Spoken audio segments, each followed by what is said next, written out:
Jack a dull boy. Holy shit, is Jack Nicholson here? Look at my eyebrows. They're at the top of my widow's peak. Do you see how fucking crazy his hair is in that film? It's crazy. It's like a wild come over. I have a very weird bit of trivia about that, but I would like to, before we get there, posit you the made-for-TV tagline for this film. Yeah. Your reservation for terror has been booked. What? Yeah. Actually, I'd like to revoke my reservation and get the fuck out of here. That's the worst ever. Sorry, Mick Garris and Stephen King. Oh, by the way, this is Slashers, a horror movie podcast brought to you by Three Goons. Wait. More horror for shut your up. porno. Porno. This is Slashers, a podcast about movies and more for those who love horror. Brought to you by Three Goons with nothing better to do on whatever night we decided to record this week. Thursday. Maybe. Maybe it's a day that also ends in Y, Oh. which is all of them. Fun fact. True. My name is Jake, and with me, as always, is my esteemed colleague, co-host, and cohort, Brian. Brian, say hello to the mutant goons from beyond. What's up, fuck boys? Jesus Christ, calm it down. Turbo. Sorry. I said high energy, but Jesus Christ. You're like, ah!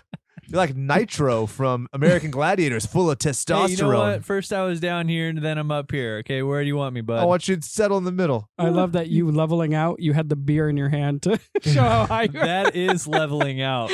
Right. And to my right, Brian's left, our former producer, current co-host, Chad. Producer, Chad. Hey, What's up, Bricks? Chad. Jesus, what's up with you guys?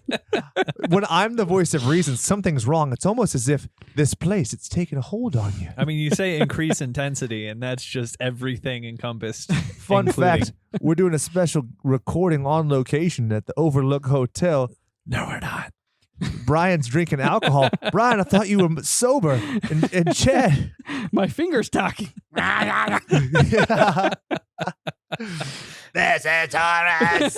Tony. It's so good. Doesn't he sound like Kane? Let's go back when the masturbate. pro wrestler used to use that like I voice don't know box what thing? it was. I thought at the very end where he's screaming red rum, Red it rum! doesn't even sound like him. It sounds like a completely different person. Like screaming, Linda Blair. Red rum, red Oh rum. my God. When he's shaking and like the drool's coming out of his mouth, I just wanted to slap him. And what's up with oh. his stupid fucking haircut? He's Like all of a jerking sudden it his so hair hard. is just like he's got like a bowl cut going on. So rad. Yeah. It's weird.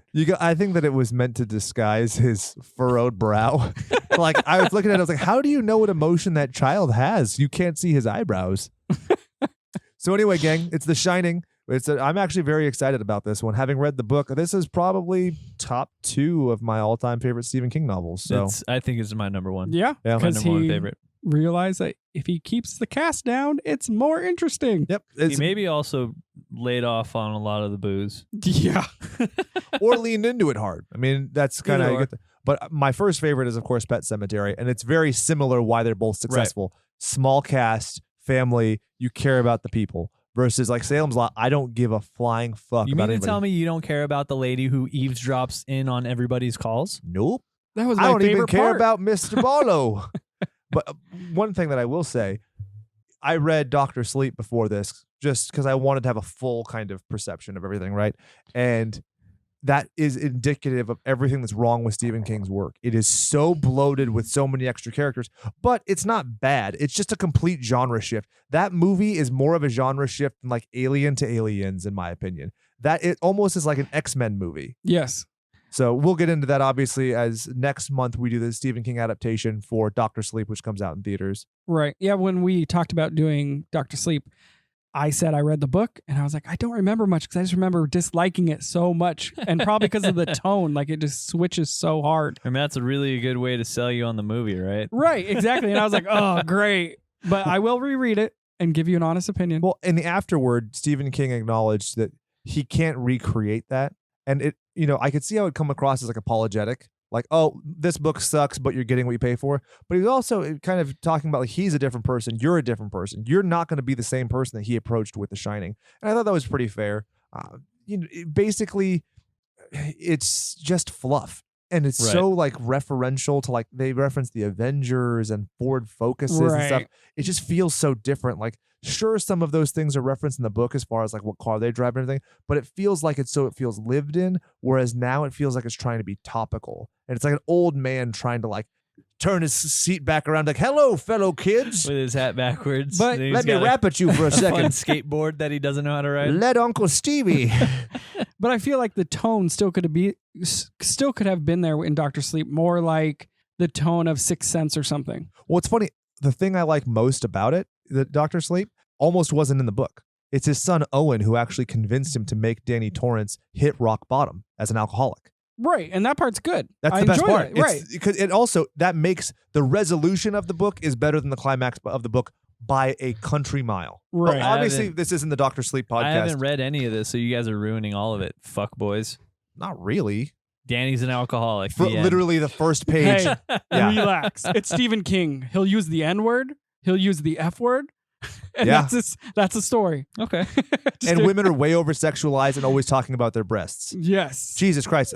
One lady is kissing her daughter's head because she's like crying. And she's like, because it was the only part of her body she could reach with her face pressed between her breasts. And I'm like, motherfucker, what? But anyway, I'm truly not spoiling anything. No, Danny you're good, Torrance is you're an good. alcoholic from page one. I probably won't remember. I think it's in the any middle of this a bender anyways. too. Yeah, it's weird. But But we're doing the Shining.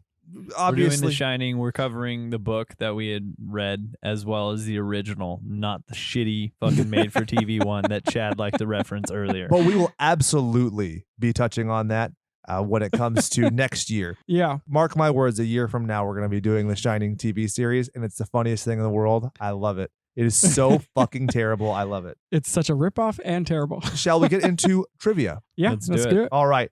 Where do you think he got the name The Shining? It's time for Jake's Karaoke Corner.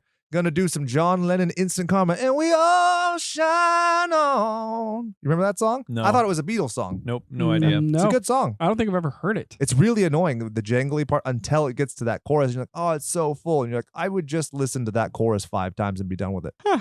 Do you, So, you, in- of course you don't know it, but I'm in- surprised Brian so doesn't in the know it. song, it literally he just got the name from that. There's nothing referencing towards like people being psychic or having extra powers within the song. It's just shine on. He just took that. Yeah, so the lyric is we all shine on. So it starts off, instant karma's going to get you, going to knock you right on your head. You better get yourself together. Pretty soon you're going to be dead. What in the world were you thinking? Laughing in the faces of love. What on earth you trying to do? It's up to you. Yeah, you. So it's kind of referential to Jack Torrance and the fact that like he's I mean, I can fucked up kind of his see life. it like that. Absolutely. Yeah, we all shine on like the moon and the stars and the sun. We all shine on. Everyone, come on. But I mean, I think that the name is really cool. I like that it's vague. I like the term The Shining better than anything else. It's cooler to me that it's not like telekinesis or pyrokinesis like they reference in Carrie. It makes it more mystical and less scientific, which is Right. oddly one of the things I liked about Carrie was that they made it scientific. Right. So it's, I guess, the best of both worlds in his writing style. I mean, I definitely like the name in that within the film and even in the book. It's not heavy-handed on why it's called The Shining. It's literally just referenced like 1 or 2 times by Dick in the very beginning, and that's it. Yeah. You're like, okay, that's cool. And sometimes you go through these films where it's like a specific phrase, and then somebody says it in like such a cheesy way, and With a you're just wink like, and a nod. You mean The Shining? yeah, I get it. That's what it's called. But Yeah. you know. I don't know. I always thought of the title as like, as in The Shining, as you're just getting like a little glimmer of the past, future, whatever, like Huh, I a can see that. flare, Like you know? ripples in a pond. Yeah, kinda. exactly. Where you I see like like that. the light bouncing off of it, and you're kind of like just getting a very small picture of what it is, and that's kind of how I always thought that it was for. But that could just be me. I like it. There are certain visual cues of like glares and stuff like that, and I think that are good. Shall I give you the trivia about John Lennon when it comes to Stanley Kubrick? Do it. Yeah, can you tell me who he is first? Stanley Kubrick? No, John Lennon. Are you? Shut up, you You fucking son douche. of a bitch. So John Lennon obviously was in the Beatles. The Beatles? Ever heard of it? Oh, okay. Yeah. So in the Beatles, they apparently approached Stanley Kubrick. Legitimately, this happened about starring in The Lord of the Rings. I believe they were supposed to be hobbits, but they had multiple meetings about it. Nothing was ever set in That stone. is so exciting. But John Lennon was a die-hard Stanley Kubrick fan, so much so that it is, according to everybody around him, he watched 2001: A Space Odyssey every single week. What? That seems a little strange. Yeah.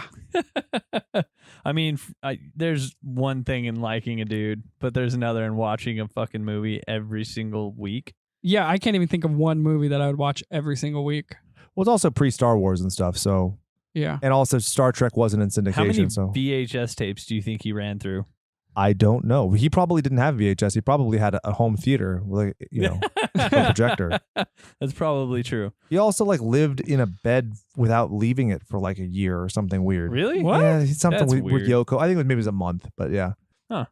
So, Oh, also, it should be said that Instant Karma is the Yoko years, so I understand why you didn't like it or know Okay. it. Take the next one, dog. So Warner Brothers apparently bought the rights to the book and screenplay that King wrote himself. And did you know Stanley Kubrick never fucking read it? Good. Yep. Just kidding. He read the book, and because he would go through books and books and books, because if you look like Clockwork Orange is obviously based on a book, 2001 based on a book, and so his assistant, allegedly, she would know if he was interested in something, because if he didn't like something in the first 10 pages, he'd chuck it at the wall. So she'd hear, boom, poof. And so That's he's so reading good. for a long period of time, and she comes in, she's like, yo, dog, what's that shit? And he's like, it's Stephen King, it's the tightest fucking shit. And I wish I could do that while I was in school. Just like fucking teacher gives me something, I'm like, this is fucking garbage, and just throw it against the wall. Catcher in the Rye sucks. Chuck. Funny enough, Catcher in the Rye is in this movie. It's fun. I like it. So, Chad, you get the next one. What? Just kidding. The Shining posters in Kubrick's final film, Eyes Wide Shut. Cruise looks at the near club in the theater glass case. Do you want to read that like a normal person? No, that's why I told you guys to do it. Okay, I'm taking over. Yeah, have you seen the poster for this movie? I'm sorry. The poster fucking sucks. I hate this poster so much. It looks like, you know when Michael Scott says it looks like a baby monkey did? Like, that's what this poster looks like. It is fucking terrible. Especially when you look at the other options that he was presented. It is so butt fucking raw dog crazy to me that he picked this poster of all of them. Thoughts? Anyone? It says the words The Shining, and it's like the weird cartoon of the kid's face, and you're like looking up his nose, and it's got like kind of the pixelated dot kind of drawing where it looks like Jumanji. I don't remember that. Zathura? Anyone? Nah, Oh, yeah. nothing. I like High energy. No, I honestly, I've never seen Eyes Wide Shut. Oh, it's about the Shining poster. Okay, yeah, right. It's in The Eyes Wide Shut is where Cruz sees it, right? Yeah. And But have you it's- seen the poster? I have not. Okay. That's So- what I was Not the poster that you're talking about. I think I've seen like a revised poster. Oh, okay. I have not. No. Hmm. Interesting. That's fucking weird. It looks like a Chucky doll. It's terrible. It's the worst. Oh, I don't mind what's the- going on. Like, the font style is cool. I like the staunch with the black and yellow, but that face is terrible. Yes. Like, it looks like an alien. Like, I get the perspective it's supposed to be, Looks but like a like the Chucky eyes doll. are weird. Yeah, Yeah. totally. I see that. Right. So in the book, Wendy asks if the ghosts are not in the Algernon Blackwood sort of way, which Blackwood wrote the Wendigo, also used in the Pet Cemetery, Yep. and which we also touched topic in on our cryptids. Battle of the Cryptids. The North American heavyweight champion of the world, the Wendigo. Yeah, it's super cool. I mean, Stephen King is very open about his references. You know, like Bram Stoker's Dracula, obviously being a huge influence on Salem's Right. Lot and stuff. So this is one of the stronger. Do you think a instances of- Wendigo could have a presence over an entire hotel? I don't know if that's even a thing. Well, that would be a very interesting concept. So, like, the ghost that's possessing, or the entity that's possessing, is also taken over by the Wendigo. That could be a really Right, cool. right. I'll draw it. I'll totally draw a fucking hotel with antlers and a skeletal face, long clawed ass finger. That sounds rad. Why not? Trademarked. Say it so that nobody can fuck with us. TM. So yeah, copyright 2019. There's a theory that Jack is signing a deal with the devil when he takes the job from Ullman, and that's why all this stuff happens. I don't believe that, but I thought it was interesting and worth mentioning. It just seems like something that somebody just made up. Well, There's nothing that references anything in the book. Kinda. I've read some essays on the topic. The only reason I'm presenting it now before we get into the movie is just so when we go through kind of the slay-by-play, think about it in the backdrop. And there's some kind of stuff, but I think it works as a better metaphor. The fact that he's so desperate for monetary compensation to pay for his wife and kid, he's willing to put them in mortal peril, even like ignoring logic and sense. One of the different monsters that comes up within the book, other than the stupid fucking topiary animals, which I agree they are pretty ridiculous. Super weak. They never touch base on what the creature is in the cement tunnels. They Yeah. always just say it's like a dark place. The But thing, they say. They don't yeah. ever say what the fuck it is, which it's kind of interesting, right? I pontificated that it was a reference to Pennywise. I don't think it really was because that book came years later, but it's fun to add to the lore and think, oh yeah, because it's different. It's not an entity of the hotel to me the way it is. It seems so dissociative because there's nothing like it in the hotel. Whereas, No, it just like the tunnel that Danny dug himself into, there's apparently like dead kids in this like the voices, yeah. right? And there's like dead leaves that he hears crumpling, but there's nothing reference to that within the hotel or anything. Yeah. So who's to say? And the things that are, quote unquote scary about the hotel are some of the weaker elements. Like the hose don't care, the topiary animals don't care. I think one of the strongest parts for me in this movie is that the sense of disorientation and claustrophobia. I think really they do a very fair job of doing. So it's literally that the walls are closing on you as opposed to like a fucking snake hose. Who gives a shit? I mean, I feel like that's also maybe just more so Danny's overactive imagination being a 7-year-old. Right. And then you can also think to yourself, it's coupled with his imagination and this Wendigo. I'm going to just say it. It's the Wendigo fucking attacking him. Yeah. One thing that I really like that's different within the house that's maybe not supposed to be so scary, but in my mind, I'm putting myself in their shoes, is the elevator. That would freak me the fuck out, where you're just sleeping and it's us three and that's it. Yeah. And then you hear the elevator going up and down. That would just fucking send chills down my spine. And then to find like the confetti. Yeah. I think that's a really cool element. Absolutely. But also a giant river of blood, also kind of scary. Yeah. Did you guys notice that in Toy Story 3 at Sid's house, there's the shining carpet? Oh. Is there really? Yep. And the Oh, director that's of Toy fun. Story 3, the director of Toy Story 3, Lee Unkrich, runs a website dedicated to The Shining. Nice. That's pretty cool. So it's not like a happenstance. It's very deliberately putting Stanley Kubrick works into a children's film. I love it. So Stanley Kubrick's daughter, Vivian Kubrick, did a making of documentary on a show, Arena. Is it Arena? Yep. Arena. Stanley It's has technically it's BBC's The Arena. but- Oh, okay. BBC's Arena. Stanley had his own cut where he was less involved. Producer chose Vivian's instead. Yeah. Wah, wah. Well, because he wanted Stanley to be involved to show the process, and he wanted to show the behind the scenes from everything else, But the whole point of if you watch this thing, it shows him being very hands on and very he's enigmatic, and I think he was kind of worried about showing how the sausage is made. Yeah, like he's taking over. Well, there's a very specific part where he lashes out at Shelley Duvall, which is very interesting. It's before she runs out into the snow, right? So they're shooting out there. You see these big black bags on these giant armatures, and there's fans, so it's blowing fake snow. And so he's got it all queued up, and he's like, "All right, Shelley," on the radio, and it cuts to her, and she's like kind of panicky, and she has this fluttery voice. She's like, "I've been waiting for so long. I had one bite of soup, and now he's yelling." And it literally shows him come up to the doorway and be like, "You have all of these people out here waiting," but then you find out he did all of that to her on purpose, and she even was revered him in a way for getting the best performance. So we'll get into it, but he was a fucking terrible person to her specifically, more so than anyone else. Which Wow. now going back and looking at the film makes a lot of sense as far as her maybe acting and not so much acting, right? Yeah, You're 'cause like, she's- okay, yeah. that sounds pretty believable because she was terrified. Yeah, Yeah. a lot of people kind of blew up the fact that she ended up being on a Dr. Phil show in her later years, where she talked about struggling with mental illness. But I don't think that was obviously shell shock from this or post traumatic stress from this. Right. I So think that- people were playing the string. They're connecting dot A Yeah. to dot B, and they're like, well, it must be because of this. You're like, well, there was also 40 years in between. So who the fuck knows? Exactly. Some other good shots from the documentary. She filmed Jack Nicholson getting ready for the "Here's Johnny" scene. He like runs in place and he's muttering to himself and he's like gesturing with the axe and getting really into it, which is super cool. There's a fun little scene a fun little shot where Jack Nicholson's talking to somebody on the phone, which is just nice to see him as a person, because he's so on. He's so on throughout the film where you're just like, this guy is a fucking prick. Which actually, if you think about it, I think Jack Nicholson was kind of that guy. Yeah. In a lot From of what I ways. recall, he wasn't exactly the nicest of fellas. Yeah. He doesn't seem to be too far off of this character.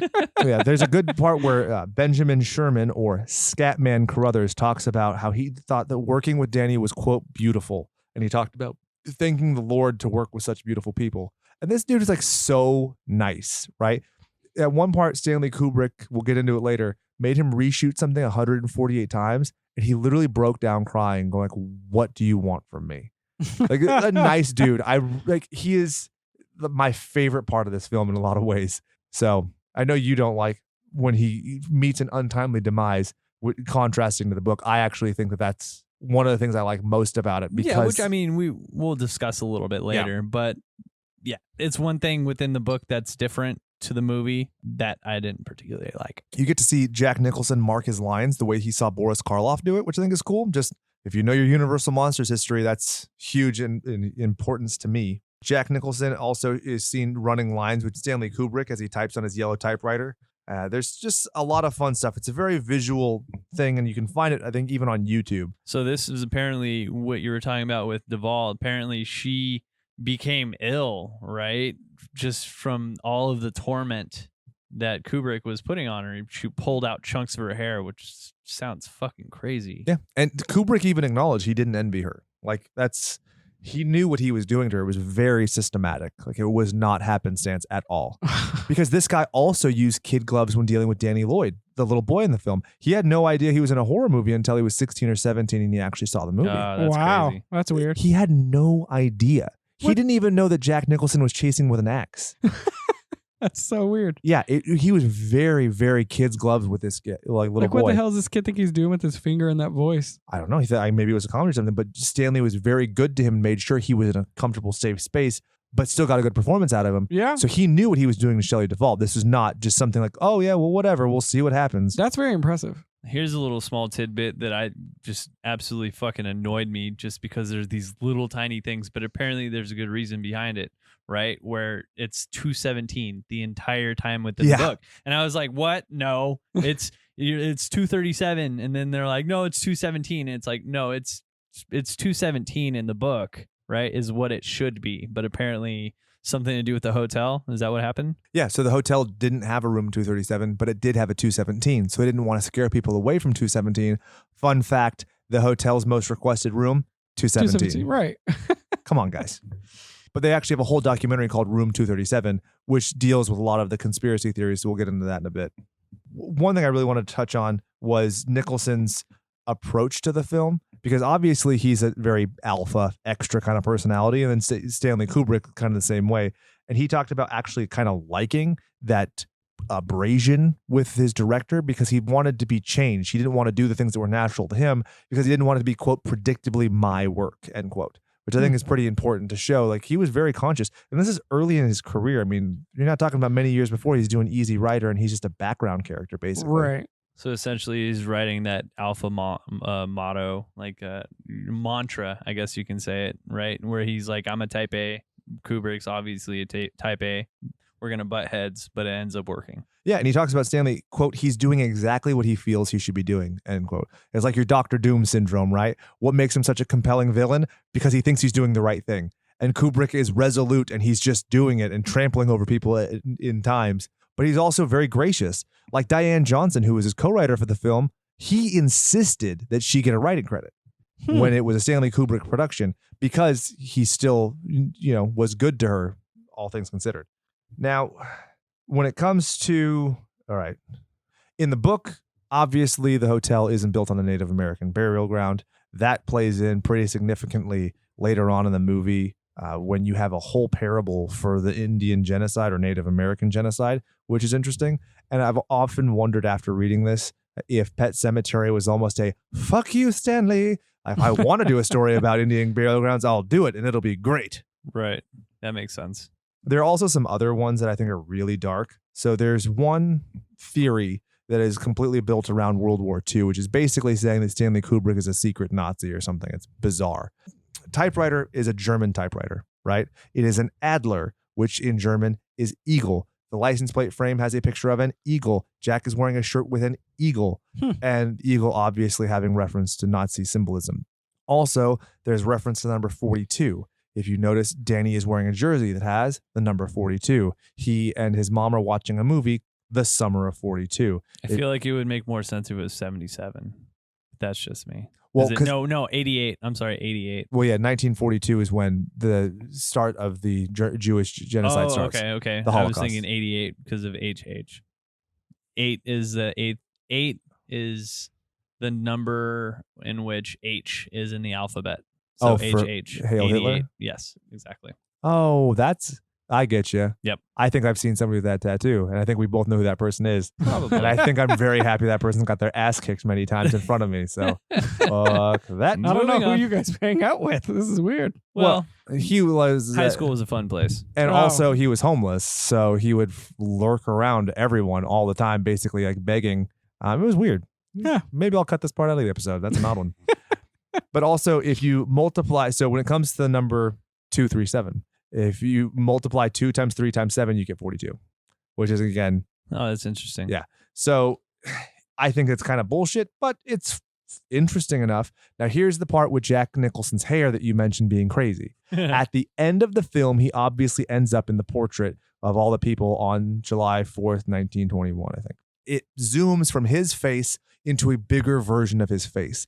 And it is theorized that the airbrush and the style of his face is specifically done so his hairline on the smaller version becomes a Hitler mustache on his larger That is face. fucking stupid. Yep. There are literally people I've seen online who have taken a still image from the movie, one frame of film, and written an entire essay about it.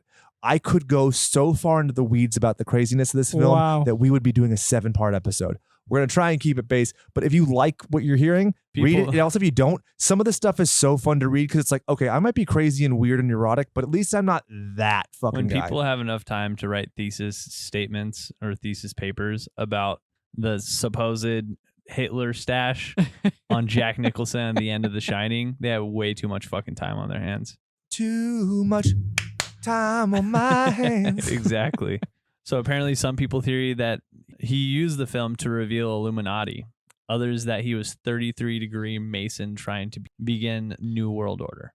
Yeah, the New World Order being, of course, Hulk Hogan, Kevin Nash, Scott Hall, And X-Pac. WCW. Can't forget X-Pac. Wolfpack for life. So, shall we get into the stab test? You didn't catch a damn word of what we just said, did you? No. God damn it. We even tried to avoid the stupid music references for 5 seconds and give it to you. X gonna give it to you. Oh, okay. I know that. Okay, there we go.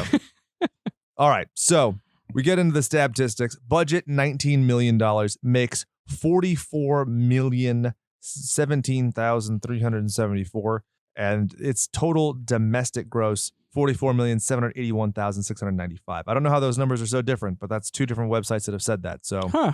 there you go. I don't know how your total gross it's lifetime gross. Excuse me. I am a dummy. It's a pretty So penny. the competition, which I feel like is kind of 2 different spectrums here. You have Carney, the Gong Show movie, but then you also have in May, Friday the 13th, Star Wars Emperor's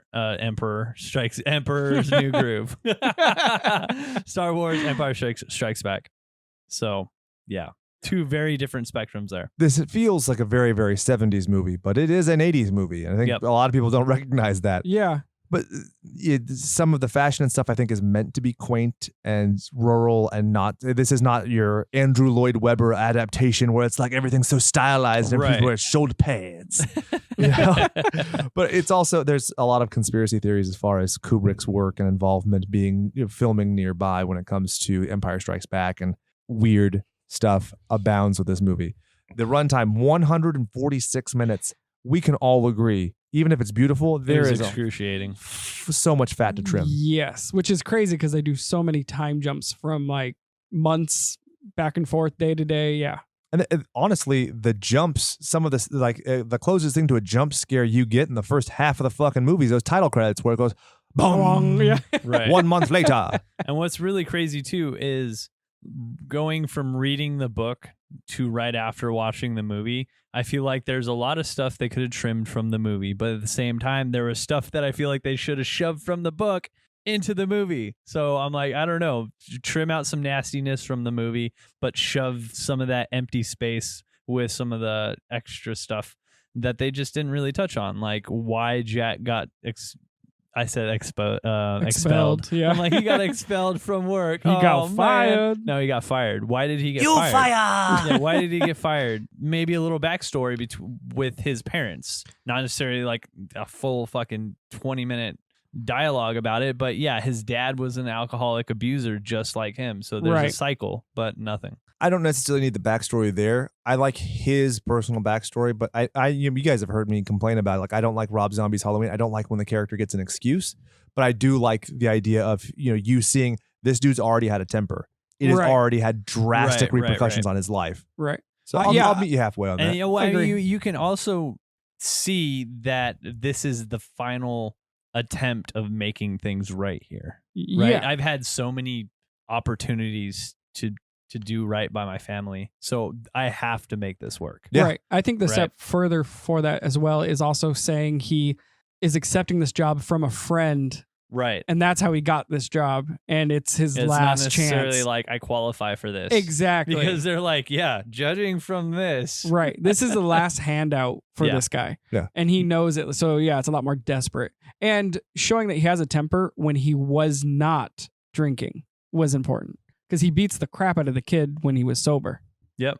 So that's But also then another in the interesting movie, part. they obviously change it to where he stumbles in at 3 a.m. or whatever, Right. which is a very different choice. And he doesn't break the arm; he just dislocates it, which I was like, that's oddly less Yeah, he severe. dislocates the shoulder compared to breaking the arm. Yeah, I mean, that's a way different image to me, but what do I know? Yeah. So it's obviously directed and written mostly by Stanley Kubrick. Obviously, Diane Johnson had some influence. Did you guys know Stanley Kubrick, his interest in film comes out of his dad getting him a camera when he's 13. And by the time he was 17, he was a staff photographer for Look magazine. So this dad's all about framing and visual components, but he's also fucking wicked smart. He would do like computational physics as like a recreational thing. He very much an Einstein when it came to like performance in school, couldn't care less, couldn't get into a good college, but then he was like, genius. When it comes to his writing style, he obviously did 2001 A Space Odyssey, Clockwork Orange, Full Metal Jacket. And he talked about the difficulty working with the book because he said the action in the book was, quote, insufficient, end quote. I feel like the action in the movie is insufficient. But maybe that's just me. Maybe they're both insufficient, I think. But we're also looking at it from modern standards. I mean, That's true. Remember that there was a time in American culture where somebody saying, frankly, my dear, I don't give a damn, made people fucking faint, right? That's what I mean. At the time this movie came out, it's crazy. But then also, like, I don't know. It's so weird to me to think that Friday the 13th is that close to this movie because it's like that is so much more overt. And Right. I think that's one of the things that makes this so unique for its time period. Even was it was conceptual horror. It was like highbrow horror in a genre that was kind of tawdry. I mean, think about Friday the 13th. You're talking about Sean Cunningham, who made porno with Wes Craven. So I don't think it was viewed as high art. There's some dark times. Yeah, truly. Great times. And even look at like the old Universal monsters. People weren't looking at that as art. It was fluff, and the comics were fluff, and it was just insubstantial, I'll say. Yeah. We've all talked about it. I think we all have like varying opinions on like this movie with that sort of a look. Absolutely. One of the things that he really hammered on was he wanted this movie to be very different than the book in the sense that you don't know if everybody's just crazy. You don't know if there's actually a supernatural element until that latch opens. So think about the movie from that perspective. Sure, we're sacrificing some of these things, but as we get into it, just remember this was a conscious choice by the guy who wanted you to go, hey, wait a second. Is this really happening?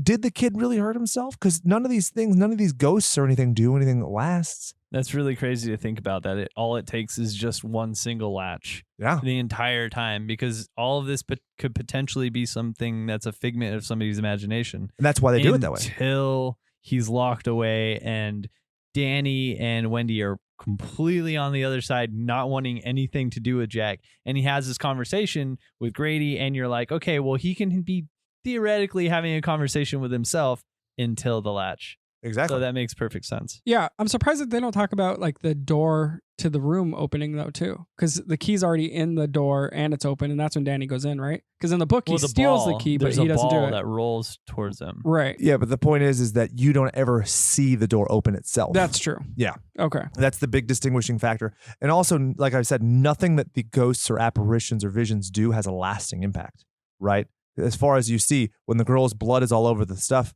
it doesn't stay there. It disappears. When you have Bear Boy blowing the other dude, doesn't stay there. Like there's the no choke cum marks stain. stay though. Who's But this? that could be him doing it to himself, which is Yeah. specifically referenced. And also, Right. who's to say Danny doesn't have a fit? Go grab room 217 and open it himself. Right. And then be like, oh my God, it's open. What in the fuck's going on? Well, yeah, because in the book, like Chad said, he steals the key and he does it. So the fact is like his perception of it Yes, might be different. Maybe he has a exactly. lapse and Tony, the finger tickler who lives in the tummy, does it. So we move on. In the book, Stanley Kubrick Adapting the Sublime, it specifically says he refused to read Stephen King's draft. I wanted to make sure people knew I read books about this. So that's why I might sound a little crazy and depraved at this point. But I have read everything from fascism to molestation about this fucking movie. We'll get into it. Buckle your seatbelts. And according to the Cinema Guide of Stephen King, quote, one of the principal issues in King's The Shining is that writing is an autobiographical analysis, a theme taken up in other things such as Misery and Bag of Bones. But in Kubrick's rendering, this deep bond between author and story is lost, substituting a much more objective interest in the depiction of fright. That's something we keep talking about with this movie is we're not getting to know what's going on in Jack's head. Jack is too fucking cerebral a character to have him played by some understated, muted actor. You Right. don't have Gregory Peck playing him. You have to have a Jack Nicholson because you don't get unless you're doing you don't over. have that internal thought process going Right. on. There's so much facial expression with Jack Nicholson. I think that just helps every little Yeah, aspect of it. absolutely. And that's always the difficulty between bridging a book with the movie is you have to know what to add and what not to add. You have to have an actor who can portray something that's going on internally Exactly. on the outside. And Right. that's what's so difficult. And Jack Nicholson Yeah. killed it. We don't need some voiceover of like what's going on in his head, him Right, talking to exactly. himself and all that. Yeah. It just doesn't work. It's like some weird thing where like it's like him in slow motion. And then it just Yeah. like has like a backstory go on in the background. And then Exactly. It'd be distracting. And Right. it would fuck up the pace. Have you ever heard like a voiceover in like a very good action scene where somebody's narrating what they're doing in their head? Deadpool, maybe? But you see what I mean? Like it's so dissociating. But it's done as a comedy for that very reason. exactly that's what Yeah. I was getting at. you Yeah. want that depiction. It should like the thing should speak for itself. Right. And I think that's what Jack Nicholson does. And a lot of people get critical of his performance. He's like, oh, he's crazy from the start. He's desperate from the start, and that reads as depraved. But that initial scene, I think, is very good because I don't- even in the book, they talk about his insincere smile. So Right. I feel Obviously. like, and I honestly, it seems like he would be a recovering alcoholic. So it's maybe not necessarily him being crazy from the beginning, but just him being short tempered because he wants to feel his vices. Yeah. And he's humiliated in the book. oh yeah, So even when he's in the interview, he's kind of like, oh, I would just want to fucking sock this guy. And that's Yeah. something that did Jack Nicholson read the book? no idea. I'm sorry. No idea on that. It's something where throughout the book, he is constantly reminding you as a reader that Wendy is undermining him over and over again. And maybe Oh, yeah. not so overtly as And the very accusing him, end, yeah. Right. but it's like constant where she is the Mom's planning. exactly. Yep. I get it, Wendy. You don't need to explain it in that tone. Yeah. And she's like, well, I'm really not, but But she is. But she kind But of she has also, good reason, yeah. need to because he's been an alcoholic, Right. abusive drunk. And it's like you now are trying to function without alcohol, which is going to be very difficult. And there's not a lot of faith there. So Kubrick co-wrote the book with Diane Johnson. He almost did her book, The Shadow Knows, and they discussed before even putting pen to paper. They discussed the movie for over a month, and then he had a team research that hotel specifically for 3 months before they even did anything. Wow. Kind of nuts. So they would brainstorm using the Socratic method. I think this is really interesting. He would ask her like, "What would Wendy wear? How would she respond to that?" And they would have this whole kind of repartee going back and forth talking about these concepts which are executed in the film. And they also used a book called The Uses of Enchantment as a good starting off point in terms of the philosophy. And she said that, quote, the script was secondary to knowing who the characters were, what the events were, and what the exact function of every scene is. But obviously by our standards, you can cut it. But at that time, when you compare it to other films, I mean, like, look at even Dirty Harry. There's like long establishing shots that take fucking forever. Editing wasn't the same as it is. So I think especially at the time, it was very innovative. Right. Yeah. So the music is by Wendy Carlos, who did Tron, Split Second, and A Clockwork Orange. Hell yeah. Huh. So she's one of the guys in Daft Punk, right? Something like that. Tron Legacy. Gotcha, motherfucker. I tried watching A Clockwork Orange the other day. Oh, yeah? What? Has you never seen it before? No, it had been a while. Oh, yeah. And you definitely need subtitles. Yeah. It's very, providence. very fucking strong accent Yeah. in that. Is it Cockney? I think so. It's definitely something. It's another weird one that I have no idea why. I've never seen it. Oh, You're Yeah, not. it's weird. It's a badge of honor movie. Yeah, more so your than merit badge, anything. Yeah, merit badge. There you go. again, huge changes from the source material. I mean, even down to Smart Boy Alex. By the end of it, in the book, he like wants to have a kid, and in the movie, he like resuscitates his thirst for the ultra violence and a real horror show. But I do like the way that he creates slang. It reminds me very much of what Frank Miller would do years to come when it came to like The Dark Knight Returns. So I do think it's worth watching. The rape scene is pretty rough, It's but brutal. it's crazy because that's one of the most iconic scenes like in cinema history. It's the Singing in the Rain scene that I'm sure you're familiar with, which has only happened because Malcolm McDowell, that's the only song he could think of. And that's so dark. He literally takes a giant ceramic dick and kills a woman with it. Well, now I'm interested. Oh, what's that? Chad, put that erection away. Don't hit Brian in the head with your giant ceramic dick. Shall we get into nicknames? Dick names. Prick names. Jack Nicholson is Jack Torrance. I got nothing. Just Jackie Boy is what I was going to I call was him. going to say either Jackie Boy or Johnny. Oh. Here's Oh, Johnny. well, Johnny's appropriate because his true name is John. Right, because I always got confused for a second there when he would like go off into his own brain when he'd say something like, "Oh, John Torrance, this or that." I'm like, wait, is it Jack or is it John? I don't fucking get it. Right. So he actually purposefully kept the backstory vague in dealing with the character because he wanted you to just always have that question. Does he have an excuse? Is he the victim? Is he the assailant? And I think that's pretty important. There was originally a backstory with Jack's dad and Wendy's mom, but Kubrick dismissed them as being, quote, irrelevant, which I think kind of goes to what I was saying earlier. In an essay from Ursula von Keats, she said that the removal of the flashback was a way of keeping the audience in the moment. There's no progressive of time in terms of a natural flow. It's always very abrupt. So you're reacting to the pace, which I think is pretty important. Yeah. I think a flashback would not be good for this movie. Unless it was super disorienting and really trippy, like, you know, when he's sitting there with his eyes like fluttering or whatever, like maybe he's like slipping in and out of time. Yeah. And I think Wendy's mother's backstory is just kind of weak, even in the book. It's completely unnecessary. She's meant to like castrate both Wendy and Jack in terms of like they're not capable. But even though she had a daughter that died. yeah, it is very uncomfortable. You're talking about Wendy's mom? Yeah. Yeah. Has got it going on. Yeah. It was a little strange. She was essentially upset that Wendy stole the dad, right? But they didn't really go much into it. Just that she was a daddy's girl. Electra complex. And it's essentially the same thing with Wendy and Danny, right? Where she has Oedipal like, complex. she's so Funny how that works out, huh? She's so mad and angry that Danny always goes to the abusive fucking father. So then we go to Shelley Duvall as Wendy Torrance. Right. I kind of wanted to call her Winnie because I really love the scene where Dick Halloran's, are you a Winnie or a Freddie? And she's like, I'm neither. I'm a Wendy. That's the prettiest of them. I was like, is it? I guess wanted it to kinda call is. her Sweet Pea Okay. from Popeye. That totally makes sense. Like It doesn't make reference. I think it's perfect. Not reference to the movie like at all. But I'm very happy with it. I think that she was beautiful back in the day. Yeah, it's so weird. Chad and I have thought about this off air multiple times. I was like, I just think that she like has this very magnetic. Her face is like the most expressive thing in the world.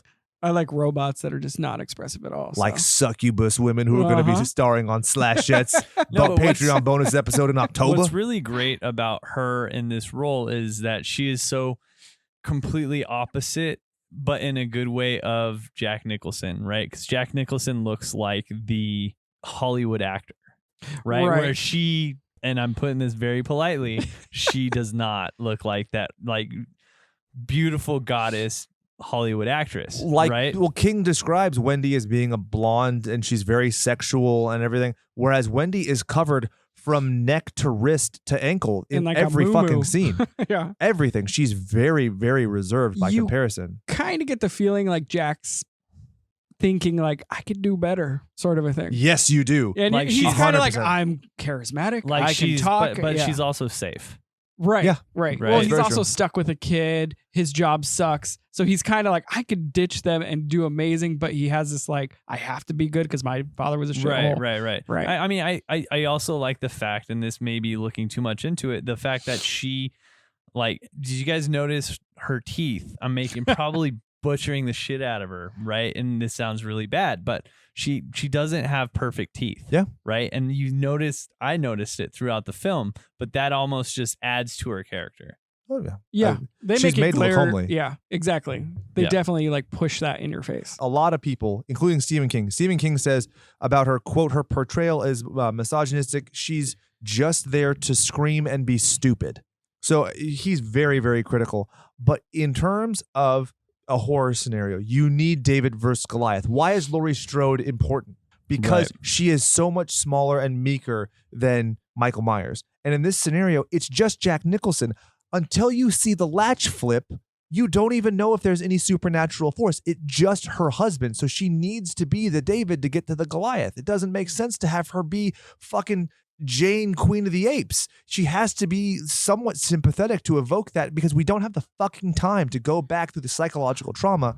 And also, she's still despicable in her own way because she's rationalizing all of this terrible behavior. Right. Which is normal. Well, Normal psychology for someone in that situation. an abused victim, it completely does that. They excuse the behavior. You know, I only do it because I love you, baby. Regardless of how big or small the other person is that's doing the abusing, they're always going to look like the Goliath. Right. But you're also hoping for her to step up and challenge him, which she does. Yeah, she does. It's kind of Stockholm syndrome. Right. But one critic wrote that she turned, quote, the warm, sympathetic wife of the book into a simpering, semi-retarded hysteric. Wow, that is fucking harsh. Could not believe it when I read that. But I will say that he probably thinks that she's semi-retarded because she's enjoying The Catcher in the Rye, which is a fucking terrible book. If you like it, you're wrong.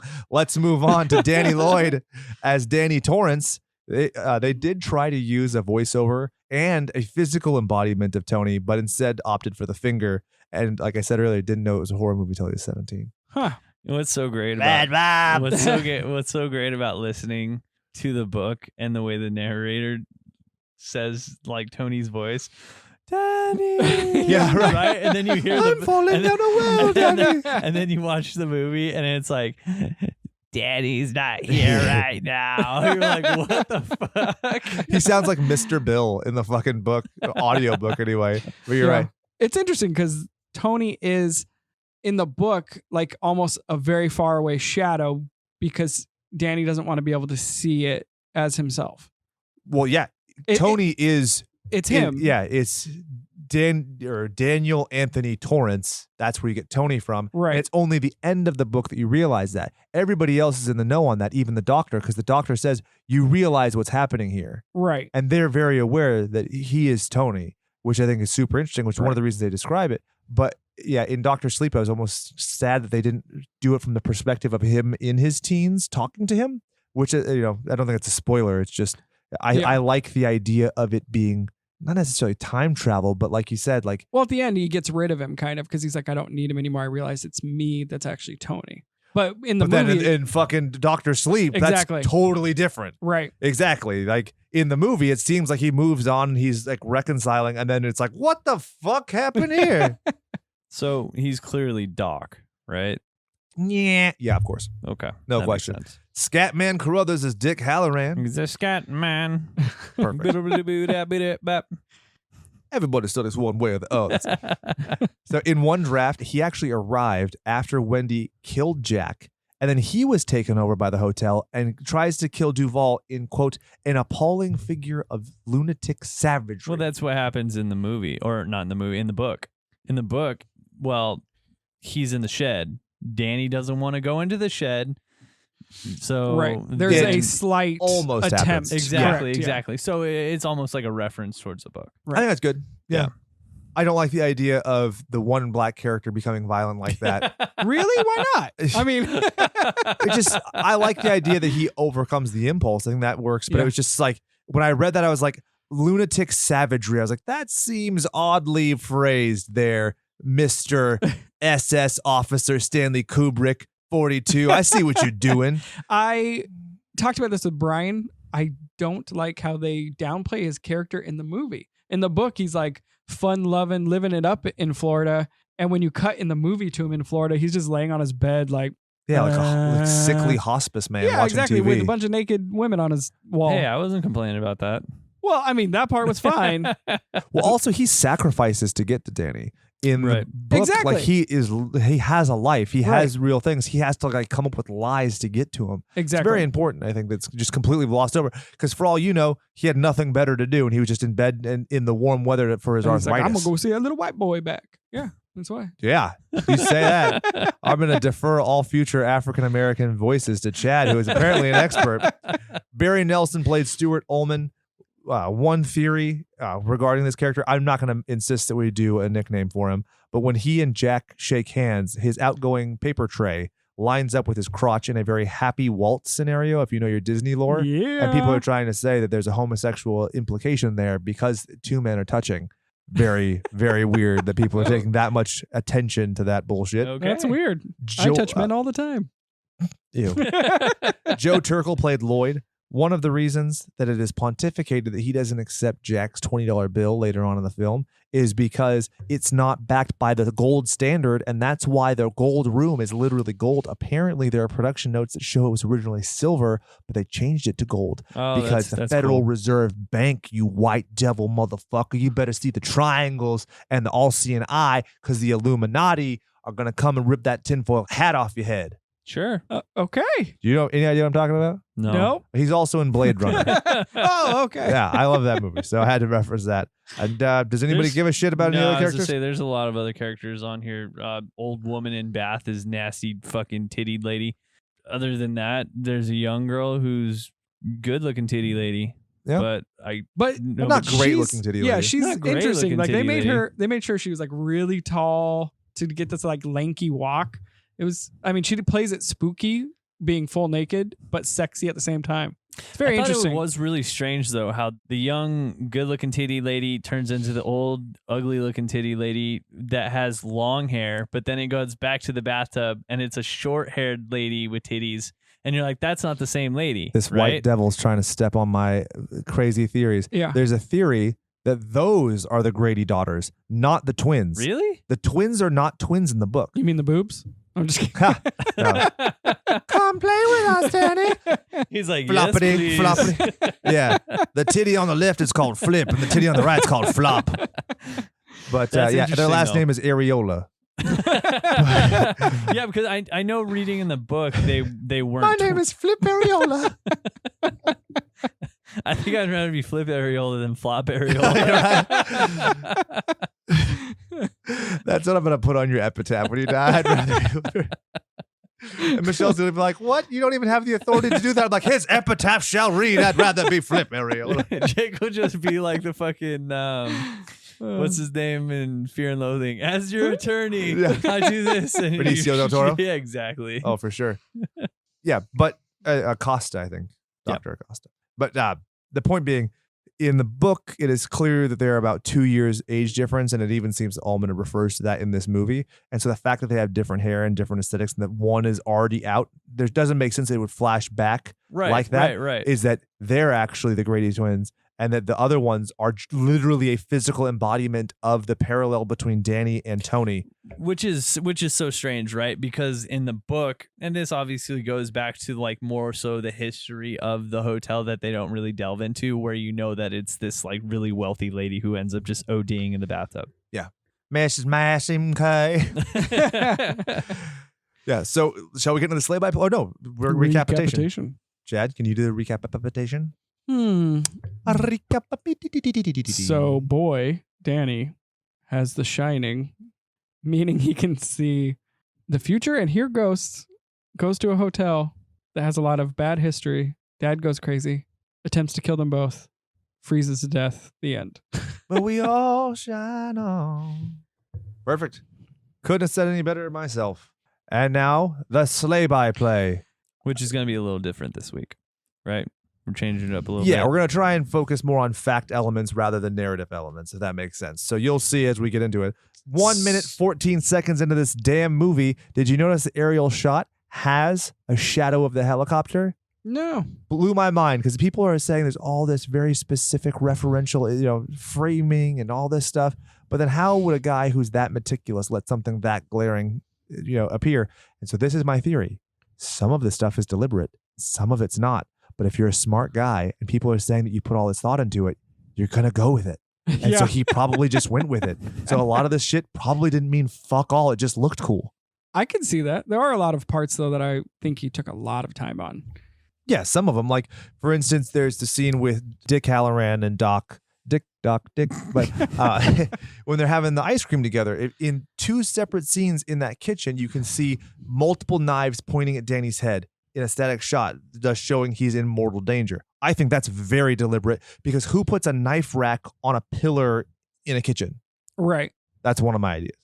Okay. So this is the very beginning of this movie. We already kind of all had different views on it. Yeah. So Fucking hated it. yeah, and I loved it. Whatever, guys. 2 against 1. Well, I guess I love it. The big thing that I love is it establishes a sense of A, disorientation, and B, isolation. Correct. Because when Jack gets to the interview, he says it only took 3.5 hours. So you know that there is a sense of hopelessness, that they are so far and apart from society, nobody's throwing them a lifeline. Right. And you're seeing high cliffs, narrow road, and you're like, wow, if this thing snows, even if it was a light snow, I still think you'd be like, oh crap, I don't want to drive this at all. I understand it establishes the setting, but at the same time, I just feel like the intro was just way too fucking long. And I don't care about having this super deep bass. Bomb, bomb, bomb, bomb.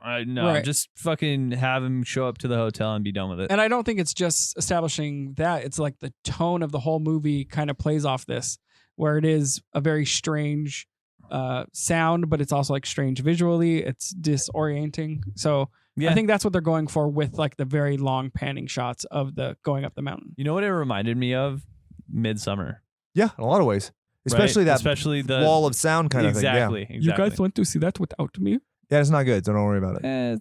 It's okay. Hey, you got to see Ready or Not without Brian, so how about you simmer down? No. Yeah, I did. Yeah, you did. I have video proof, fuck boy. One of the things that Kubrick talks about in terms of his view of writing and concepts, he refers to the H.P. Lovecraft essay wherein he said, quote, "In all things that are mysterious, never explain." So you never get a clear answer of what's going on, which I think one of the stronger elements of the book as well. There are no strict set of rules. You don't know what can and can't happen. So I think that bear that in mind. From the very beginning, you're getting some weird stuff that they don't explain. For instance, the impossible window. Do you know what I'm talking about? No. No. What do you mean? Okay. So when Jack arrives at the Overlook, he goes for his interview with Stuart Ullman. So he goes into the room, Right. and as he's going through, he ends up at the office of the hotel manager. If you go by the geography of the hotel, there is no way that room would have an open window. It would be enclosed on all sides. So the point is, from the very beginning, you track him walking through, and if you think about the spatial elements of the hotel, that should be a wall. It's like a room within a room, right? And so there should be no outside window looking out, but there is in that. Exactly. And it's a nice window. All the light it comes from a natural light source from there. That's And so from the interesting. I very didn't even notice beginning, that. exactly, Yeah. you're not meant to. it's supposed to be oddly disorienting. And some of the visual cues, how like you'll see images fade into each other. Like for instance, you have the ladder that the worker has matches the slope of the building on the exterior. There are certain cues like that go on like that. And then as you watch, for instance, when Danny is riding his tricycle around, the first time, very linear, makes sense. Yep. Each time thereafter, the architecture doesn't make sense. Like no hotel would be built that way, and it's very deliberately shot in a way to make you disoriented. But at that point, you have no official view that this is something supernatural. Right. Exactly. Which one thing I'm very grateful for when it gets to the maze later, they don't have the whole like, oh, the walls are moving. It's Harry Potter. Yeah. Right? Okay. I get that. So after you get the long panning shot up to the hotel, you then get Jack, doing the meeting. And when they show the giant room, you also get like the impact. He's kind of awestruck by how big it is. And you Yeah. get the sense that he doesn't have the skills necessary to even take care of this place. Yeah. He has no relevant he's skills at all. Very Right. much in over his head. Exactly. But then And also, you never see him do any work in this entire book. Yeah. But that also can, pay homage to the book. Exactly. As far as I got this from a friend, Yeah. As a handout.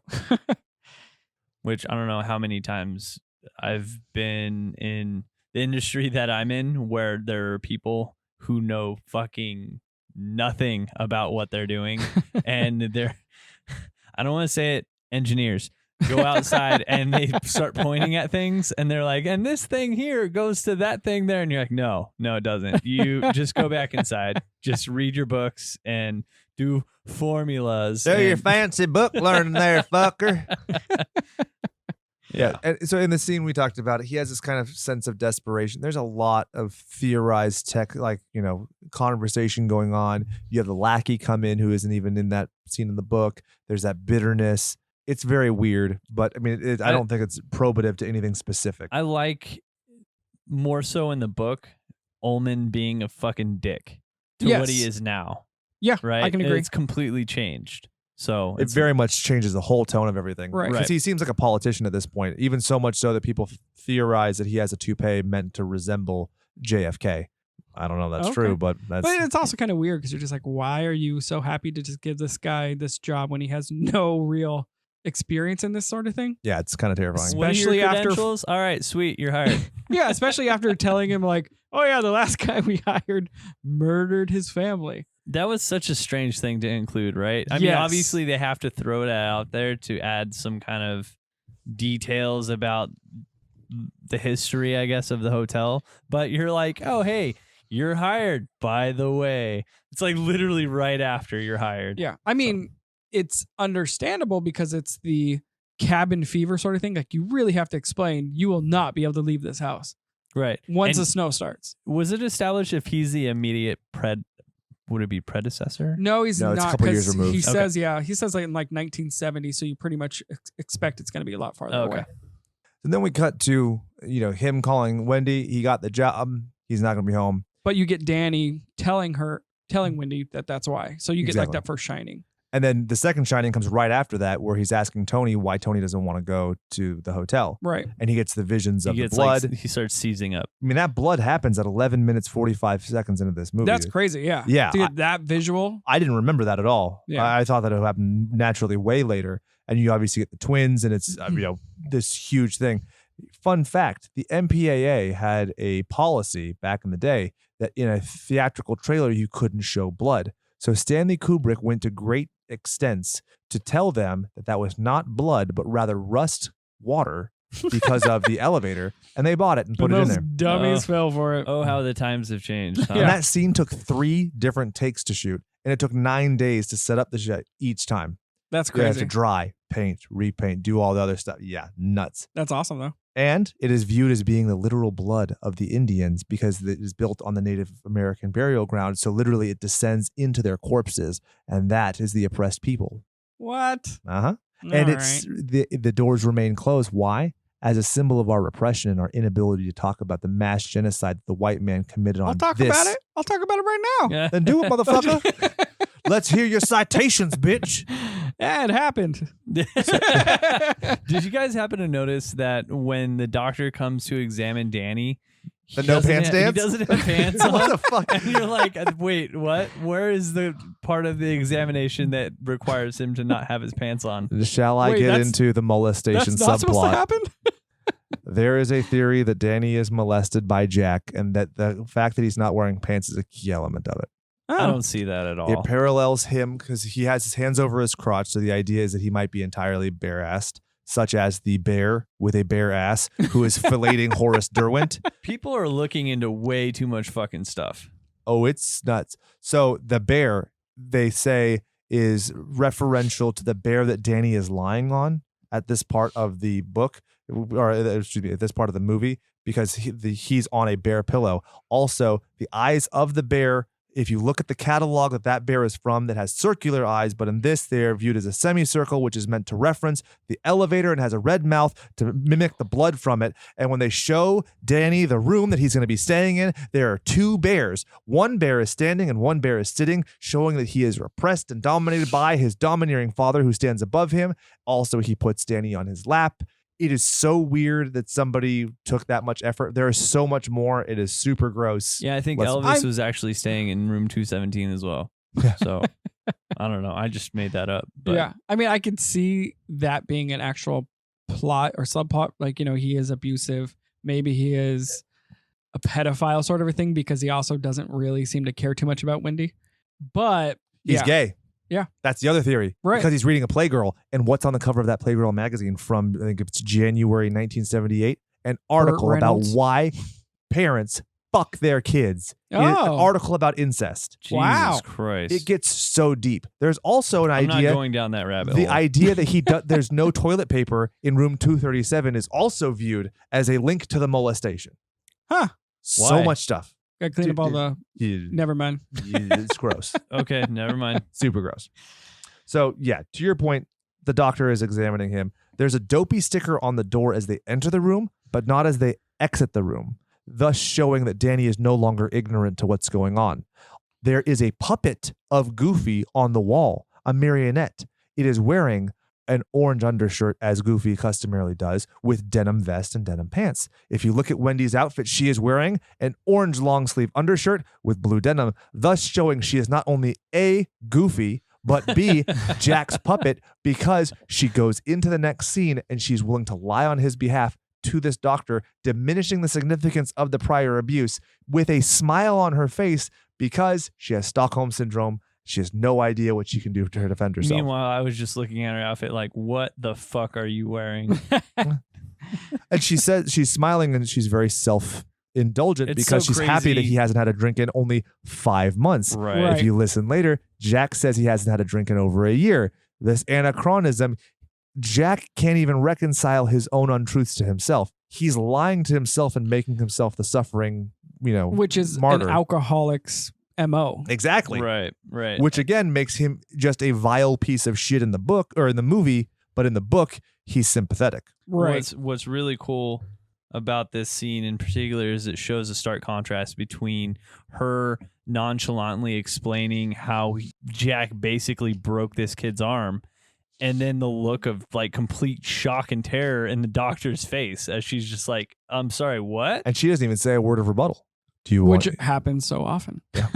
Here's another one. In the hallway, there is a painting behind as they're walking towards the living room. It is of 2 children wearing blue, twins, reference to The Shining, the hotel, reference to the Overlook Hotel, where the Grady girls Bing bong boom. bing bong, connect the dots, motherfuckers. Don't be part of the system, man. You got to step outside, man. So from here, the doctor gives Danny clean bill of health, says it's imaginary friend. Fine. Some thing in the book, except for it's a boy doctor, right? Yeah. Okay, whatever. Yeah, but And he approaches her about the broken arm, and so there's some pretty Right. key and differences there's there. also is this a part in the book where Danny tells the doctor that Wendy is thinking about her sister. Yeah. Yes. And she's really upset and she got into a car accident and she died. Yeah. And so that's not referenced at all in the movie. And then, I mean, it's just another layer to his Shining that I guess you kind of Right. get an idea of what exactly is the scope Yeah. of They have to what push he the can do. family's belief in him much quicker in the movie. Right. So I Okay. think that's where it is, rather than like back and forth with his episodes and saying like, oh, he found this without us knowing where it was and all that. Yeah, they're like, oh no, he had a fit. Right. He can see stuff. And yeah. It's so funny how like even you're rooting for Danny like the entire time, and the doctor's just some piece of shit. It's like, oh, it's like a precognitive blah blah blah, and you're like, shut up, dick. He has special powers. Shut your ass. Did you notice that there's like books everywhere in this house, even on the windowsills? Yes. Super interesting. Yeah. Because that somebody had to go and make a prop department and go and get a requisition all of these things to put in this room. You not very often are you going to have something that's just coincidental like Yeah. that. So here's my theory. It is meant to symbolize Jack's feelings of inadequacy and her feeling of being trapped by the literature of Jack, where she feels that she's confined to do whatever he wants in his bidding because he has to write a screenplay, which is why she does all of the work at the Overlook. Nothing is ever done by Jack, which is completely different than the book, wherein she does nothing except for cook. Okay. I thought of it more as like Jack can't write anything of value compared to all this other literature. He's one of those readers that reads everything. Well, it towers everyone's over him is and better makes than his. him diminutive as well. Correct. Yeah. Yeah. Okay. So same sort of thing, but yeah. For So- both of them, it works. Next scene is them doing the tour with Dick Halloran. Scatman. There's some interesting stuff. There's a good justification for there being no booze in this, where they say it just costs more insurance. That Makes sense. practical element. I don't know enough of my insurance code to know if that's correct, but I like that it's a capitalist business. I mean, you're in the business of everything, so why wouldn't you cut it out? Yeah. And if you are going to leave someone in your hotel that you barely know, Right. you're taking every risk out that you can. If they're not supposed to be in a certain room, it's locked and there's no key for it. Yeah. You know, you don't leave them like, no, you could go anywhere you want, do anything you want in this hotel for an entire winter. Here are some lawn darts. Go play in the Yeah, lobby. exactly. What's so If you funny? get injured, you're dead out here. What's so funny about this part in particular is when Dick is going over all of the different things within the pantry and within the fridge, and Michelle's like, Brian, if you got offered a job like that, we're totally taking it. Yeah, for sure, dude. I was like, because of the food, babe, I might kill you. She's like, nah, it'll be worth it. How many lamb shanks? No, we're good. Which is funny because now you talk about lamb shakes, right? Because in the book, he said, do you like lamb shakes? And he says, yes. And in the movie, he says, no. It's something stupid that's different. Well, he but doesn't even know whatever. what they are. I mean, that's one of the things that, Dick is able to tell what's going on in the kid because of the inconsistencies. He's asking these things, and if Danny's reading his mind a little bit, he might be able to tell. Well, Right. also in this, he's prying it out of Danny. Yeah. That's why they have the chocolate ice cream and they sit together. It's not in Dick's car, which I think is kind of interesting because I think it's a lot better that it's not in Dick's car because that just seemed a little strange. I like that. Come That's here, strange little though, boy, get in my car. because Wendy is very but aware of Wendy what's is happening. very much Yeah. like, okay, do I need to fucking raise the alarm? Exactly. But So the- Wendy also knows that there's something really weird about her own son. So Yeah. she's Right. like, what's going on? And she's comforted by Dick. She knows. I mean, she loves Dick. Well, because they talk about it in the book. How many fucking times do they bone in like the 2 months that they're actually there? Dude, I'll fucking take, if, let me just I say, just like the way everybody's saying she's comfortable with Dick. She loves Dick. dude. Yeah, She well, craves Dick. At a certain point, she's begging for Dick to come. but to her. But Danny is also begging for Dick, and we Yeah. won't go there. Wait, yeah, oh God. Yeah. There's no toilet paper in room 227. Oh god. But in the book, yeah, he has like this power over women with his shining is kind of what he says. Right. Right. So he can like put them at ease a little bit, which Yeah, is creepy. absolutely. But anyway, So right room before two- that, you do get to see the twins though. Yes. So again, you're like instantly Danny's like, oh, that vision I had. Those are the twins. They're really here. Disappear. Then we go on. Oh, the twins you mentioned. Oh, did you know that the poster on the wall behind that says Monarch is a reference, of course, to MK Ultra? Also, the shadow of the skier has a disproportionately large upper body to lower body, thus symbolizing the Minotaur and the labyrinth that is the Overlook Hotel, which is obviously reiterated in the hedge maze. Obviously, you knew this, Chad. Yeah. So overt. Subconsciously, I just knew all that. Yes. Yeah. Let's move on, shall we? Room 237. You guys notice that fucking room is the only room on that entire floor that has a double door. Yeah. Double doink.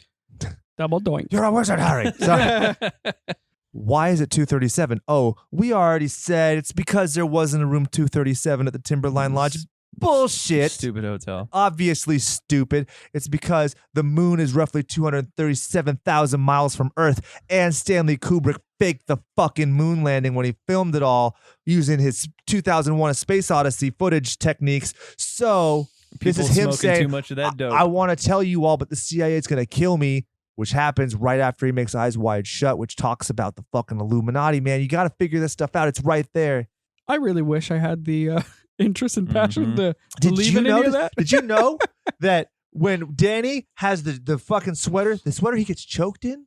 Choking, a symbol of silence, of suppression, right? Or pleasure? Shut the fuck up and let me finish.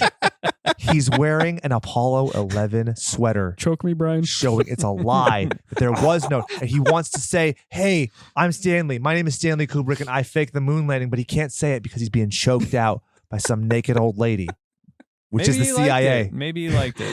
Whoa, it's Edgar Hoover, who is a cross-dresser. That's the naked there lady you in go. 237. All comes together. Let's rewrite this thing. Boom. It jumps to a month later.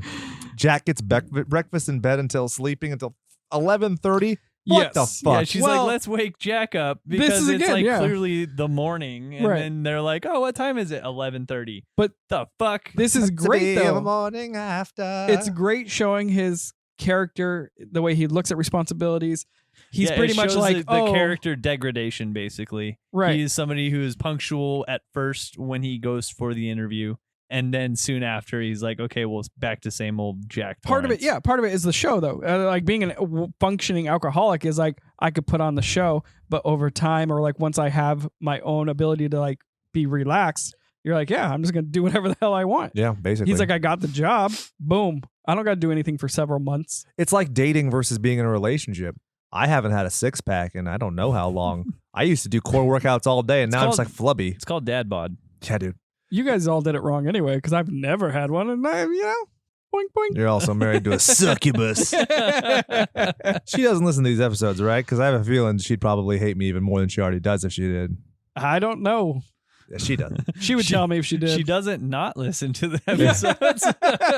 Just like 95% of our followers on social media platforms. Moving on.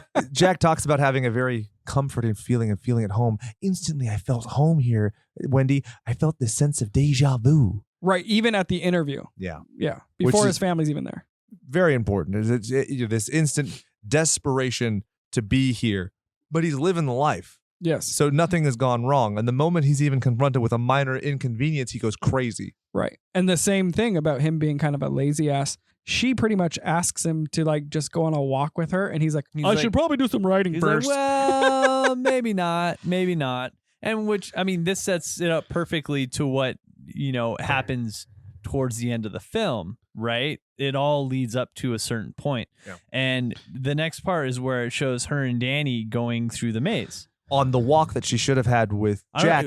I don't know if it's established if it's they're coinciding, but I mean, it is one after the other. But then at that time, he's throwing the ball against the wall. Yeah. So it shows Right. he's not doing. But either or, he's not Exactly. doing either the maze or the fucking walk. Yeah. There's a I couple. have too much fucking more busy Right. things to do, I guess. yeah, which- throw a ball against Yeah, the wall. there's a ball couple against the wall. scenes of him definitely having some sort of like writer's block. You can't do it. And then you get the scene with the maze because you get that little bit of time separation. Like I think it's two separate scenes where he's like not writing, Sure.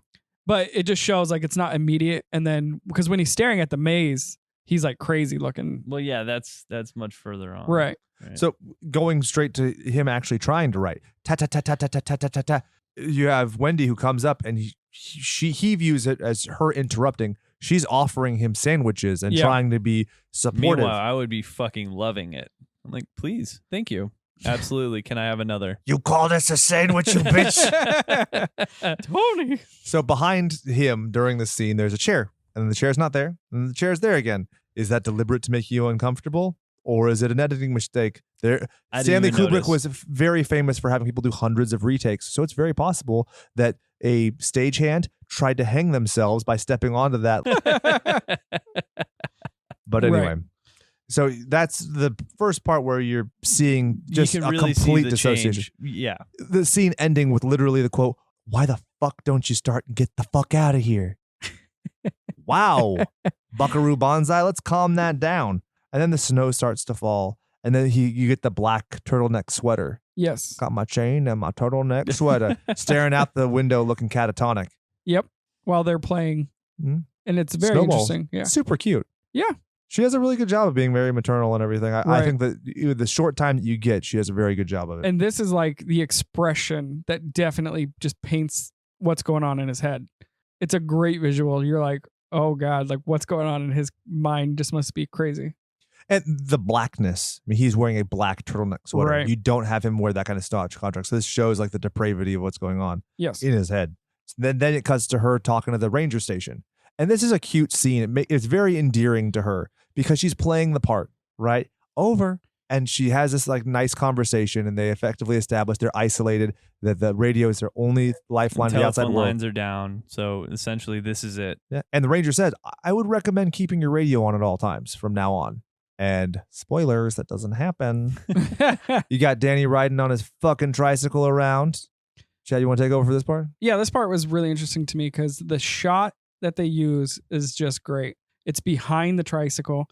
He's like speeding through the halls. You got the creepy kind of music. And you know that at some point it's going to pay off with like the sharp turns that they're showing with the camera following him going around the corner. And it doesn't pay off for like the first 2 times because they're like settling you in for it or like building up the suspense. In this first one, he's riding the bike and this is where you also get him staring like he's being lured to 237. So he kind of passes it and then stops the bike, turns and looks, checks the door if it's locked. It's locked. And then he like goes away. Did you guys feel like the sound of the tires, the bzzz, was a reference to the wasps that we don't get in the movie Oh, compared to that's the book? interesting. I didn't even think about that. Could be. What I thought was really cool about any time he was really riding his trike is the emphasis on the sound of the wheels going over the carpet and then going over the hardwood floor Yeah. and then back and forth. Like a pulse. Right. It was really cool. So it cuts to him and Wendy watching their TV. And he's like, "Can I get my fire truck?" And she's like, "No, you can't get your fucking fire truck. Shut the No, fuck you up." can't get your fire truck because Jack's sleeping again. And this is Right? where you get like the sense of the child molestation. Truly, Fucking it's weird. dark. So he goes up to the room. You know, his mom says he can, but he has to hurry so that she can make lunch. And so he creeps in, and Jack is sitting there just staring, and he's not asleep. And yeah, he says that he can't sleep because he has too much to do, but he does fucking nothing in this Right. hotel. And Jack says that he wants to stay there forever. And this is where Danny says, "You wouldn't hurt me or mommy, right?" Very interesting tonal shift in his perception to his dad because there's the idol worship the whole time. Right. And you can almost get a sense that Tony is talking to him as well. Right. You get the feeling that he's reading Yeah, the emotion right now. he's using The Shining. Yeah. The next scene that we got with Danny is when he's playing with the cars on the rug and the ball rolls up.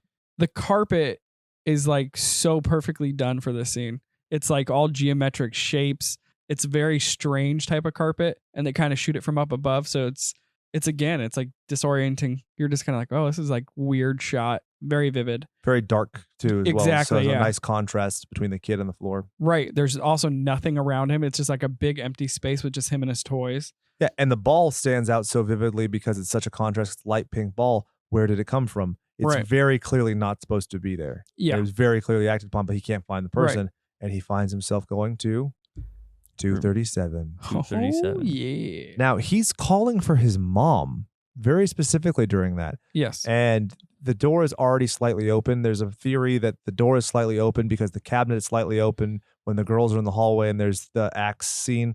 I don't buy that bullshit, but I do find it interesting that he's looking for his mom and then he finds a naked old lady. Oedipus. Yeah. Well, and it makes sense because the mom has to go and like clean each room so they don't get, they have to keep the upkeep because the mom's pretty much doing all the work in this where Jack's supposed to be doing it all in the book. Yeah. But so he's like interested being lured to the room and maybe she was supposed to be cleaning it because the key's in the door. So he's like, okay, maybe she is cleaning it. I could see that, but I could also think that maybe him being a 6 or 7 year old kid, if you're at any moment in time afraid at all, I feel like the first thing you do is you call out for your mom or your dad. Yeah. Mama, mom, mommy, like I'm scared, right? Really?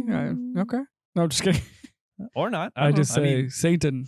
Do you know how Or many that. friggin' takes it took for them to roll a goddamn ball to the kid? Oh no. It has to be in the hundreds because that's all I Over keep hearing. 50. Oh, okay. Crazy, right? That's Why, a light, though? That's a light amount of takes. Yeah. Why? Yeah. It wasn't perfect. Was that role perfect that we watched on the movie? I don't know. I guess so. When it cuts to Wendy taking care of the boilers, which Jack doesn't do, and he's yelling in his sleep, Yes. and she runs across. He's like howling, and she runs across the entire hotel to get to him, and you find him at his little work table. This Which is the is- first time you see Which her. is interesting, the fact that she's down in the boiler room where you can imagine it being very loud, and he's probably across the hotel, and for some reason his voice just carries. Very ethereal, yeah. Yeah. And this is, again, she's taking care of the boiler in the movie where it was his job. Right. Yeah. Right. Which they establish very, very early on within the book that the boiler is like a pivotal thing within the story. It's the time. It's essentially the heart of the hotel. Right. And it's the time code because he has to, like, they reset so many, like, scenes with, like, oh, I have to dump it off. I have to dump it off. Right. Exactly. I have to dump it off. Shit, I didn't dump it off. Right. It's a ticking time bomb. I don't is know what if it it's is. maybe just a nod to the book that they even include the boiler room within the movie, because otherwise there's no real reason for her to be in there. Exactly. Yeah, 100%. And, this gets to the difference between the ending with an explosion and the ending with a guy freezing to death. But Right. So she goes and wakes up Jack. He's completely, I don't know, no idea what's going on. He has a kind of a blank, like, stare in his face when he first wakes up, and then No, he he realizes that yeah. he had a bad dream, and he tells her that he had a dream where he killed Danny and Wendy, but he didn't just kill her. He actually goes into detail Yeah. about it, and you're like, okay, you don't want to freak your wife out, Yeah. so maybe just leave out the part where you chop them into tiny pieces. Even that, like, great note, guys. Do not tell your wife you had a dream you're going to kill her and your children. That's it. Just don't do it. Yeah. You say, oh, no, I had a bad dream. So from there, you have Danny who appears on the stairs, and Wendy's trying to calm down Jack, but she's also like, okay, Danny, what's going on? Hey, maybe you should stay over there. And she's like, oh, well, I'm going to go over there and see if I can, I love this scene because she's torn between the two. Right. She's trying to exactly. protect Danny's psyche by saying, like, Hey, she tells him to everything's go. fine, Yeah, she's like, everything's fine. Go play in your room. Go play in your room. And he's doing, like, the zombie catatonic walk. He has his thumb in his mouth, right? correct. Yes. Okay, so that is a great. Another Right. idea of the abuse. Right. He's choked and he's suppressed, so he can't talk about it. He's sucking on a phallic object. Yeah. And so when Danny keeps walking forward, she's like, oh, God, something's wrong. Then she walks up and sees the choke marks, and she instantly flips on Jack. And you're like, yeah. Well, think about it. There's only two people that could possibly have done this. Exactly, It's either and me he not just knowing said- what the fuck happened. He just or it's said, I had a clearly this dream. I'm other going to kill asshole. you. Yeah, exactly. In this, I think it's a little bit less perplexing that she's so aggressive to him, because in the book, she doesn't even entertain the idea it could be somebody else or anything like that. In this, he literally just says, oh, I just dreamed I murdered you guys, and then right then Yeah. it's a direct contrast. So Yes. So- Which leads to Brian's favorite meme. It is my favorite meme. It's of Jack where he just has this perplexed look on his face. Right. I'm sure Jake will have some comedy gold later. Because of she a just meme flat of out says, like, Brian. how could you do this?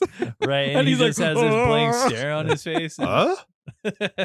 So then he Yep. goes to the bar and he starts talking. Well, on his way to the On bar, his he's just way, knocking dude, shit it's so over and great yelling. how And, he's so over dramatic in showing his anger and his frustration, and Right. he's just like throwing his arms out in the air, like Like punch in the air type yeah, of thing. exactly, Yeah. exactly. and then he tells Lloyd, this figment of his imagination, he lies and says, I never touched the kid.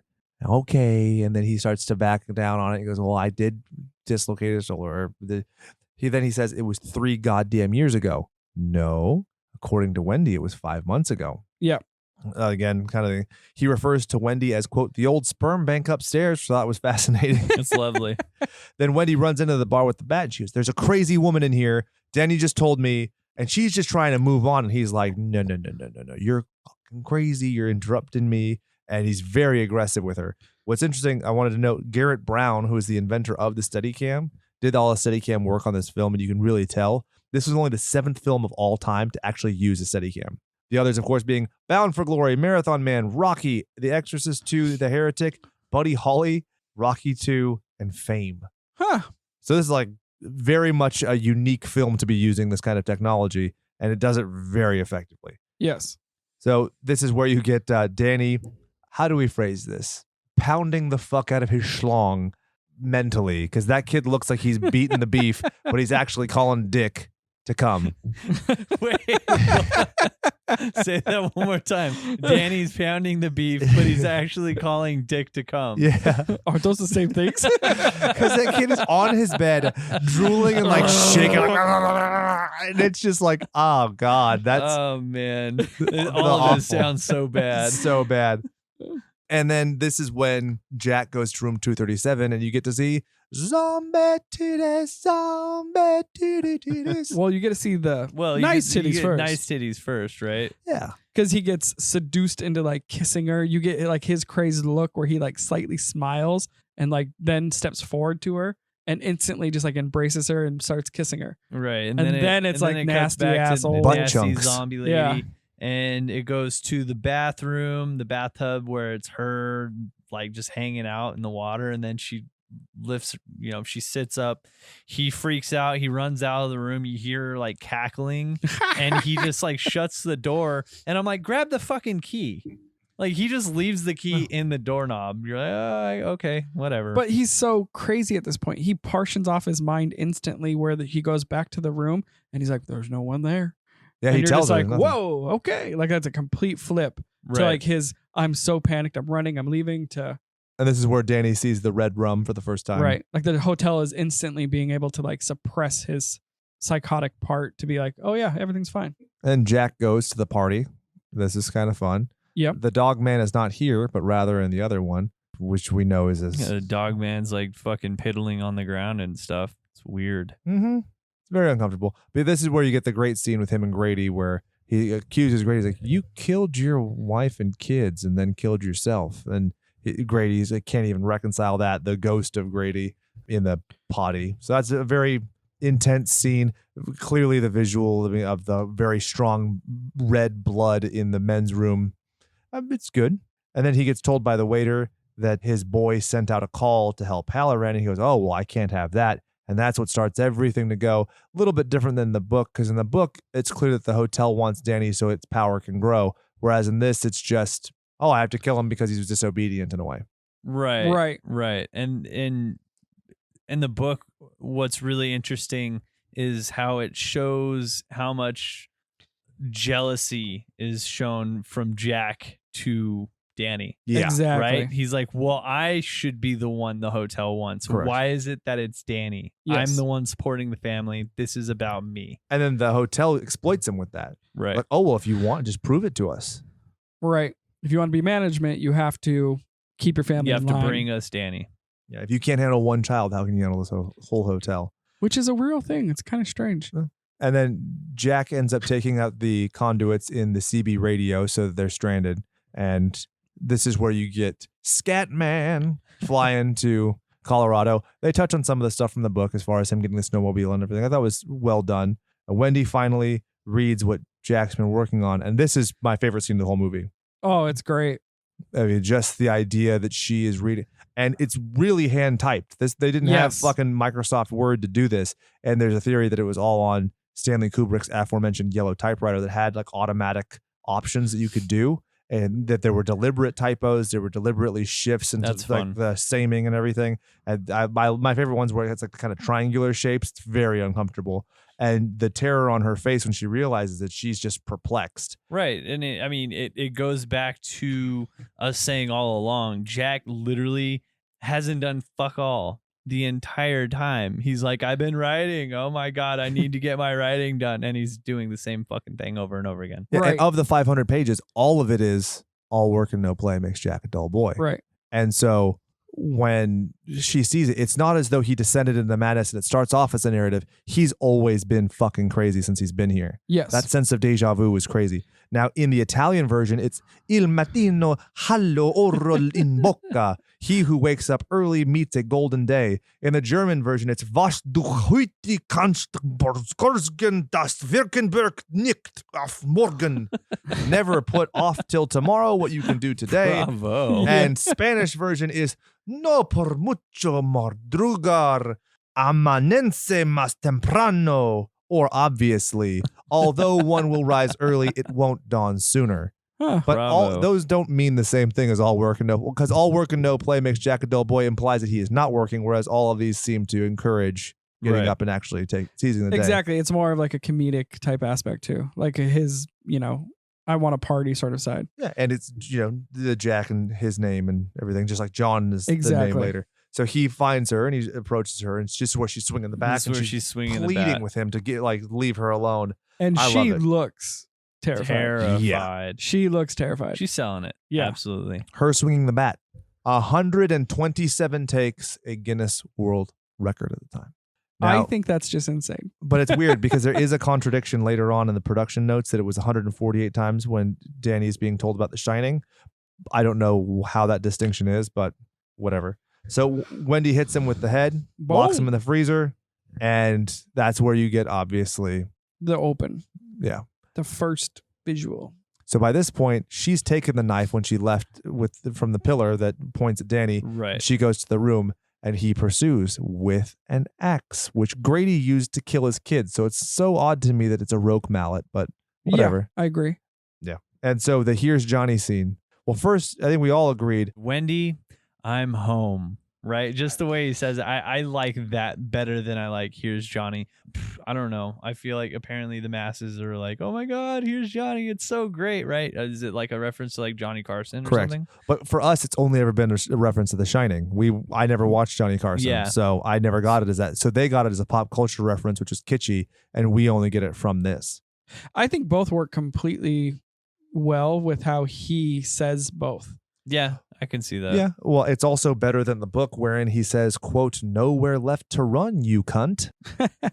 Whoopsie. Yeah. The axe this is scene- also towards the end of the book where a lot of fun things get thrown out there. Have you seen the making of this scene? Oh, yeah, where he's like running in place. And Oh, it's swinging. great. He's like psyching himself up Oh, and yeah. he's like jumping around and he seems unhinged and kind of crazy. Well, it took 3 fucking days and 60 doors. Yeah. This Oh is my not something God. that was instantaneous. Yeah. So. And then after she escapes, she puts Danny in the bathroom and he slides down the hill, which is very beautifully shot. It's Yep. very soothing and serene the way he slides down. Well, the, yeah, and it also is just the stark contrast between all of the blood and the yellow in the room and the bathroom. I her don't cutting know, his hand. Yeah. right, compared to the white snow and the serenity of him just sliding down almost like an innocent child. Because he is an innocent child. Right. Yeah. He runs off because he hears the snowmobile approaching. So she leaves the room, and as she's walking, she gets to see the bear sucking off Hurwitz's dick hole.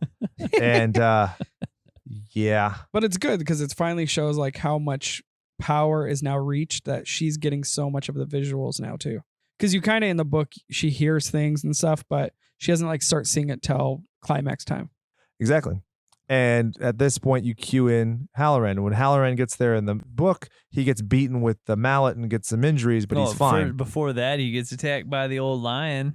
Yeah, oh Gets God. fucking And he torn lights apart. It sets him on fire, Yeah. right? It's so weird. So It's a little stupid. strange. And this is after Jack has hit himself in the face with a roque mallet to where he's completely unrecognizable. Right. So when he hits it, it's like he's transformed. Versus in this, he just has a demented face. The 2 things I like about the roque mallet is A, that he disfigures himself and it's a complete like almost new entity, and B, when they depict the splintered end of the roque mallet to be like almost like a multi-pronged weapon. I think that's interesting. But I love the axe. This is one of my all-time favorite kills in a movie of all time.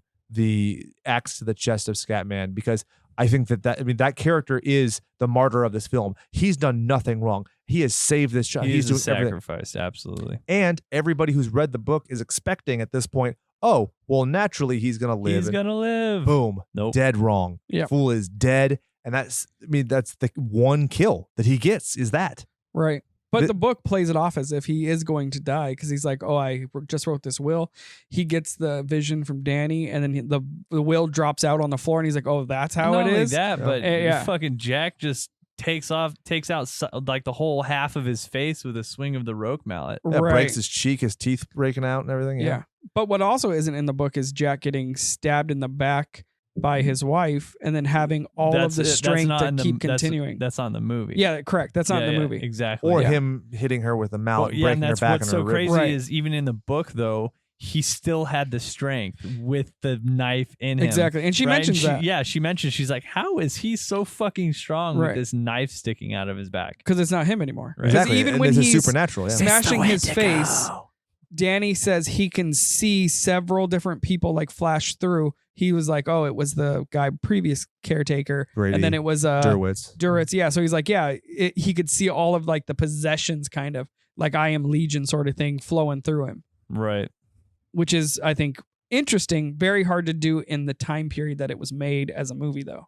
So then he pursues Danny out in the maze, and the kid's running around, and he's howling for him, Danny. And one thing, real quick, super quick, can't believe we didn't talk about when he's saying like he's playing the part of the big bad wolf. That is so good. When he's like, I'll eat you up. I'll huff Yeah. and I'll puff and I'll Oh, blow you. That's so good. And I kind of wish that there was more like that in this scene. But then as I was saying that out or in my mind, him just like barking and howling shows like there is no wit and humor anymore. There's This is nothing just left. madness. Right. So I actually really do like the contrast between his really, kind of banter and then this. It's almost as if Deadpool was like, haha, I'm breaking the fourth wall and referencing Johnny Right, Carson. right. Oh, I'm actually a mercenary. Right. It comes back full circle to where apparently Jack was too busy to go hang out and learn the maze. Exactly. Right? Comes to bite him in the ass. If he just would have went out on a one walk. Instead of writing the same shit over and over again. And thus we have Love frozen is Jack everything. Nicholson. Yeah. Instead of the explosion. And in the original ending for the movie, they established that they never found the body when Wendy and Ullman have a little meeting, and he wants them to stay there. And Danny is given a tennis ball from earlier. And then there's text after which says the hotel closes, blah, blah, every winter. This is one of those movies when you hear like all the outrageous takes in that amount of number, like, oh, it took 137 takes. I really want to see the first like 5 to 10 takes, put them in the movie and really see if there was like that much of a difference. I really wish we can go back and be like, this director's just full of shit. Yeah. The quote is, "The Overlook would survive this tragedy as it had so many others. It is still open each year from May 20th to September 20th. It is closed in the winter." Until it's not because it explodes. Right. The explosion's pretty not- good, though. Open in Dr. Sleep anymore, right? But it's burned down. The Exactly. only time it exists is in his like mind palace. Right. Yeah. My So, mind. some of the footage from that opening shot with the scenic stuff was used in Blade Runner, which obviously satisfies my soul, but I don't think anybody else gives a fuck. Now, that is the movie. Is this a classic, a trashic, or a tragic? Classic. I think it's a classic for Yeah. sure. Classic, inarguably, but does it beat Alien? No. No. No. I would actually love to see this movie as a silent film. Dude, this movie came out after Alien. Yeah, that's crazy. Think about that. In terms of like film history, it seems like this movie's so antiquated, but no, it's not. Like, think about how well cut Alien is by comparison to this. Think of how many long silences there are in Alien that don't feel as long and exhausting as this movie. Yeah. But if you look at all the visuals from this movie, I just think about it as like they're almost telling, like we've talked about this so many times with like really good horror movies. I feel like you get the feeling, you get the progression or degression of Jack through all of it as a silent film even. You could do a 30-minute silent film version of this. It could be amazing. man. Exactly. That's what Yeah. I'm saying. I would love to see that, like really like up the contrast, not black and white, but really high contrast. So everything is just so much more severe. I think it'd be Right. really rad. It'd be very So you should interesting. edit that and we'll take credit on the slashers page. All right. I know sometimes it's like a no-no word that people tend to stay away from, but do you think that this is a movie that could potentially be remade? Oh yeah. For sure. I agree, I do, but at the same time, I feel like it's as far as like a legacy for Jack Nicholson, like he just did such a good job. It's like I don't know if anybody can hold a candle to it. I think they all did great. I love I love the Batman, Jack Nicholson. No, from the Joker, yeah. Well, one of the things that I think people would have to confront is you'd have to do it entirely differently. Yes, Look at the way they yes. did it in It Chapter 2. They just I did think- different stuff with that source material. But with the kind of backing that Warner Brothers could put into it, I think they could legitimately do a very good job. But the fact is, they'd have to distinguish it. So it's not trying to be, because that's one of the things that you'll see when we do the Shining series in a year, that it is very referential to this movie, even though Stephen King proclaims that Right. he hates it so much. You do something very different, like modernizing it, changing things, and making it way more surreal. It would be a little more interesting though if they can pick and choose from the original Shining and the book, right? And then kind of choose the best aspects from both of them. Yeah. A lot of the stuff that is out of the movie I didn't like the hedge animals or whatever. I don't want them to revisit that. I don't want them to do the hose. No, Like absolutely that's not. all the dumb stuff. You can put I in like think the more weird so like the history right. of the hotel would have been cool. That would be good because if you walk around and you have Danny seeing the room where the guys get hitmen, yeah the guys- exactly, There's a hit on Right. like the mob and you see shit. blood and brains scattered on the wall. That Right. makes sense because then you're also getting into the history where he does talk to Jack and he's like, I saw brains splattered on this, and he was like, oh, and then he tells Wendy, yeah, there was a murder in that room. Right. That stuff I think you could definitely add and make it spooky, and it adds the history like we were talking about. If there was a new one, I'd want Alex Garland to direct it, the guy who did Annihilation. He did a very good job of making something disorienting. He also did Ex Yes. Machina, which I think I love both those movies. that they're visually fantastic. You know what I think would be a really good Jack Torrance? Hugh Jackman. I could see that. Oh, okay. Almost so similar though, Yeah. Yeah, that's true. because that howling voice. I mean, think about like Wolf, and then think about Wolverine. They're so similar, but I could see that for sure. I totally vibe on what you're saying, but I think that comparison would be so overt to most people. Who's your dream casting for a remake? Jack Torrance, Chadwick. Oh. If you say Ryan Reynolds after we talked about Amityville Horror, I will slap your face. Yeah, boy. No, I'll do Bill Hader. Oh fuck, that could be so good or so terrible. I know it's interesting, but yeah. I was gonna go with a safe bet and say Ryan Gosling. Okay. Just for that name. He does a great job with like the Or- dark and Another Psycho. one that came to mind was Christian Bale. Same kind of facial shape and stuff. Yeah, I can see Right. that. yeah, same. Yeah. And then as far as casting of everybody else, I don't think we have time to talk about that. No, females. There's so many good actresses nowadays. Though. I mean, like that's one of the things that's so funny is like you have these examples of like classic film, and you're looking at actresses who are so subjugated even in their own like leading roles, and now you have like real like powerful women actors that you couldn't have. The Wendy. Shelley Duvall Wendy you're not getting. You're getting the Wendy from the book. Wendy if they redo would it. be Right. I think Emma Stone could do a pretty good job. Funny enough, I was going to say another Ah, ginger. I was going yeah. to say Laura Prepon or whatever that chick's name is from Okay, I that can 70s see show. that too. Okay. She's a Scientologist, so she's fucking crazy. So you know it'll work out. Who's yours? Jessica Chastain. Okay. I don't know. We all went with gingers. That's pretty Yeah. cool. And for Danny Torrance, I will give you mine, Jonathan Lipnicki, because he still looks like a child. Oh, I don't know enough child actors. Yeah, seriously. It would be weird if we I'd make did know. someone from Stranger Things. I don't know. Sure. Oh, it'd be great if it was Dustin. Yeah. I can't do a lisp with red rum. Damn it. I was just come play with us, Danny. Oh shit. All right, guys. I think this was a lot of fun. This was great. Anybody have anything for our future Stephen King adaptations? Obviously, November is taken for Dr. Sleep, but we still got December open, buttfuckers. So please hit us up at slasherspod@gmail.com. Also, rate, like, link, subscribe. Tell everybody you know to listen to this. Tell your grandma to listen to this. Get the weird looks. You deserve it. Whew. And yeah, I've said it before. I hate when people pander and beg and plead and say, oh, please, just like my stuff that I give away for free. But please, if you can, it helps us a lot. It helps justify, you know, Please. pretty I have no please. shame. Well, fuck, we tried to do an Instagram ad and people didn't care about it so much that we got a refund. That tells you how fucking terrible things are. Woo! But yeah, please. We're doing pretty good, guys, huh? Yeah. You know, and it's all word of mouth. I mean, if you're listening to this, there's a very strong probability you've already spoken to us in some capacity and correlate. And, you know, we'll continue to do that and just, we scratch your back, you scratch ours, cocksuckers. Or clit suckers. How about that? Hey. Or asexual nothing suckers. Rim jobs. There you go. Sir Isaac Newton. But anyway, thank you all very much. Continue your support for our Patreon patrons. We absolutely love you. Thank you. We like the rest of you. but more like friends. We love our Patreon patrons in a sensual way, kind of in a Jack Torrance and Wendy Torrance having sensual butt loving Yeah, fucking buddy. 20 times in the book. The weird thing is, after like the whole trauma, they have sex on the bed right next to Danny. Oh yeah, no, for sure. Yeah, like That's the flicking the fucking- weird. nipples, and you're like, what the? All Super right. weird. Yeah, He starts absolutely. unbuttoning her dress, and you're Right. just the like, wasps. what? Yeah, Yeah. very weird. Okay. So if this really was a parable for the Holocaust, white Anglo-Saxon Protestant wasps, there were no wasps to strike Danny. Think about it. Think about that until the next episode of Slashers, which is, of course, going to be a 2-part dynamic epic.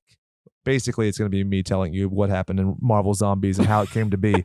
But yeah, for those of you who are skeptical about my ability to give you Marvel Zombies, know that I was not a huge fan of it when it came out. And I grew to love it because of my love for Ultimate Fantastic Four and some of those other things. So I'll get into the whole history and its derivations, spin-offs, and conclusions, and upcoming projects that involves Marvel Zombies. So stay tuned. Enjoy killing time. Until next week. If you ain't watching him dying, you ain't really trying. And for Chad, for Brian, for myself, this very well may be the last time I do this sign off because we aren't hockey themed at all anymore. But just remember to go out there and do something you love. And remember that all work and no power play makes Jack a dull boy.